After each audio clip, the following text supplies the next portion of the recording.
absorption. The next topic is carbohydrate absorption. Let's see the mechanism of carbohydrate absorption. Carbohydrates, they are absorbed as monosaccharides. तो disaccharides को monosaccharides में convert होना पड़ेगा. Conversion of disaccharides to monosaccharides occur at the small intestinal brush border epithelium. Small intestinal brush border epithelium में जो disaccharides है वो monosaccharides में चेंज हो रहे हैं और इसके लिए डाइसैकेराइडेजेस एंजाइम चाहिए. ठीक है, डाइसैकेराइड्स को मोनोसैकेराइड्स में चेंज करने के लिए डाइसैकेराइडेजेस एंजाइम चाहिए. जैसे कि लैक्टोज हो गया. ठीक है, लैक्टोज है एक डाइसैकेराइड है, इसको ग्लूकोज और गैलेक्टोज में चेंज करने के लिए लैक्टेज चाहिए. लैक्टेज एंजाइम है जो कि लैक्टोज को ग्लूकोज और गैलेक्टोज में चेंज करता है. लैक्टोज डाइसैकेराइड हो गया, ग्लूकोज गैलेक्टोज मोनोसैकेराइड हो गया. तो लैक्टोज को ग्लूकोज और गैलेक्टोज में चेंज करने के लिए लैक्टेज चाहिए होता है. फिर सुक्रेज जो होता है वो सुक्रोज को ग्लूकोज और फ्रुक्टोज में तोड़ता है. ठीक है, इसके अलावा माल्टेज है, ट्रिहलेज है. तो डाइसैकेराइडेजेस के एग्जाम्पल क्या क्या हो गए? एक लैक्टेज हो गया, सुक्रेज हो गया, ट्रिहलेज हो गया और ठीक है, तो कौन सा डाइसैकेराइडेजेस हो गया? लैक्टेज, सुक्रेज, ट्रिहलेज और माल्टेज. ये सारा एंजाइम है. लैक्टेज जो होता है वो लैक्टोज को गैलेक्टोज और ग्लूकोज में तोड़ता है और सुक्रेज जो है वो सुक्रोज को फ्रुक्टोज और ग्लूकोज में तोड़ता है. ठीक है, तो डाइसैकेराइडेजेस क्यों चाहिए? ताकि जो डाइसैकेराइड्स है वो मोनोसैकेराइड्स में टूट जाए और फिर मोनोसैकेराइड्स जो है वो एब्जॉर्ब हो जाते हैं. Now let's see the receptors for carbohydrate absorption. ठीक है, तो ये मान लो एपिथेलियल सेल है. ठीक है, ये बेसोलैटरल साइड हो गया और ये लुमिनल साइड हो गया. ठीक है, और ये basolateral side. These are the capillaries. ठीक है, and this is the gut lumen.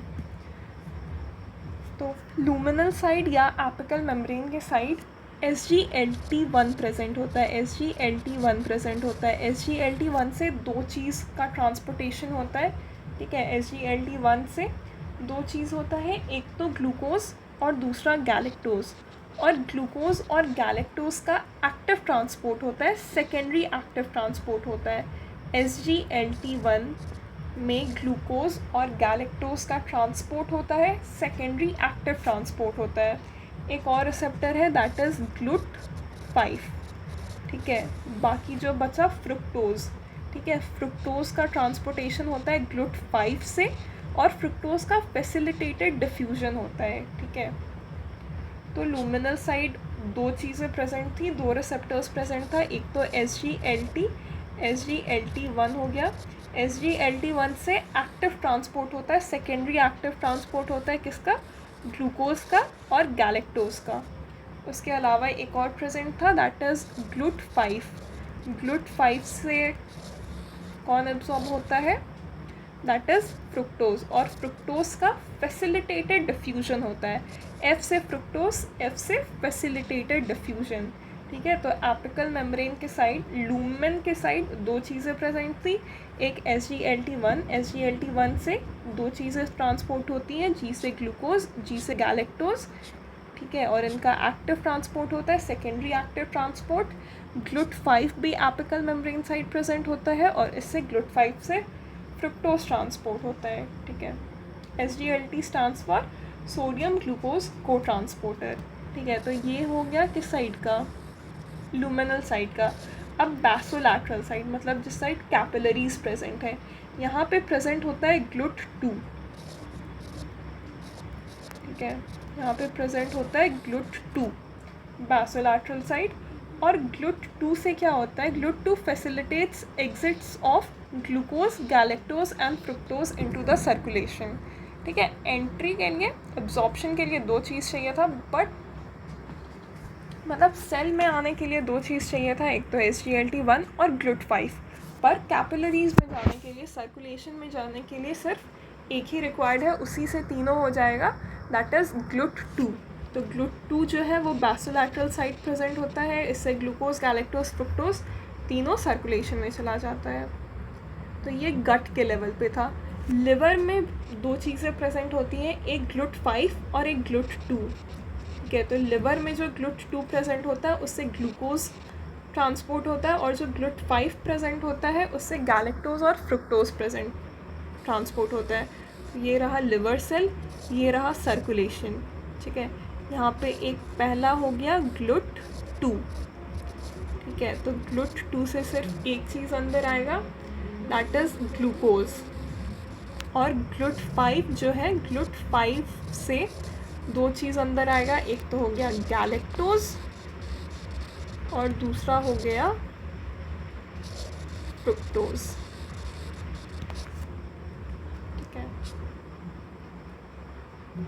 तो दो लेवल पे याद करना है, एक तो गट के लेवल पे और एक लिवर के लेवल पे।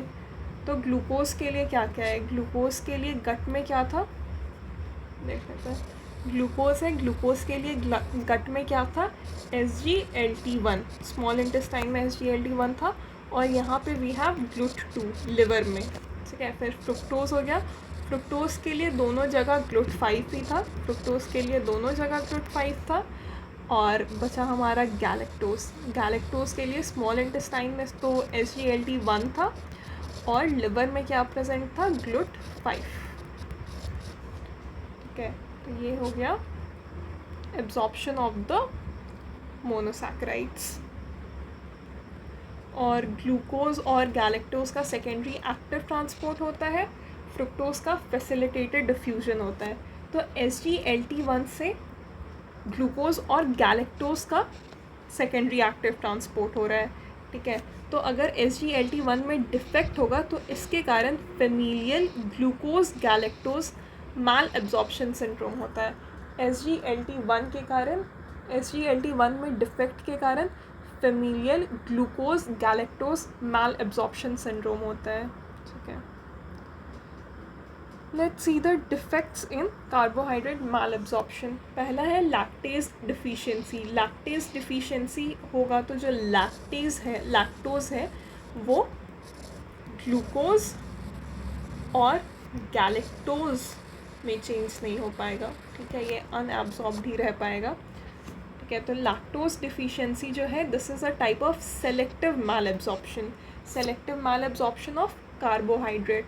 ठीक है, ये कॉन्जेनाइटल हो सकता है या एक्वायर्ड हो सकता है। कॉन्जेनाइटल है तो वो ऑटोसोमल रिसेसिव होगा। ठीक है, तो जो लैक्टेज डिफिशिएंसी है वो ऑटोसोमल रिसेसिव होता है। अगर एक्वायर्ड है तो वो प्राइमरी हो सकता है या सेकेंडरी हो सकता है। ठीक है, तो लैक्टेज डिफिशिएंसी सेलेक्टिव माल एब्जॉर्प्शन है, सेलेक्टिव माल एब्जॉर्प्शन है। ठीक है, इसमें सिर्फ कार्बोहाइड्रेट का माल एब्जॉर्प्शन होगा। ईटियोलॉजी क्या है, कॉन्जेनाइटल हो सकता है, एक्वायर्ड हो सकता है। कॉन्जेनाइटल मतलब ऑटोसोमल रिसेसिव, AR एक्वायर्ड में it can be primary, it can be secondary. ठीक है, उसके बाद global malabsorption. Lactase deficiency तो सेलेक्टिव माल एब्जॉर्प्शन था। ग्लोबल माल एब्जॉर्प्शन में we have small intestinal mucosal defect. ठीक है, ग्लोबल माल एब्जॉर्प्शन में जो तीनों चीज़ें हैं, ठीक है, coeliac disease, Whipple disease, tropical sprue, coeliac disease, Whipple disease, tropical sprue, ये सब ग्लोबल माल एब्जॉर्प्शन का एग्जाम्पल है। ठीक है, इसमें सारे डाइसैकेराइड्स का एब्जॉर्प्शन जो है वो इफेक्ट होता है। ठीक है, और this is a small intestinal mucosal defect. Coeliac disease, Whipple disease, tropical sprue, this is a small intestinal mucosal defect. यहाँ पे सारे डाइसैकेराइड्स, कार्बोहाइड्रेट के अलावा भी जो फैट और प्रोटीन है उनका भी एब्जॉर्प्शन इफेक्ट होता है। ठीक है, तो स्मॉल इंटेस्टाइनल म्यूकोजल डिफेक्ट कहाँ कहाँ मिलता है, विपल डिजीज़, ट्रॉपिकल स्प्रू और सीलियाक डिजीज़।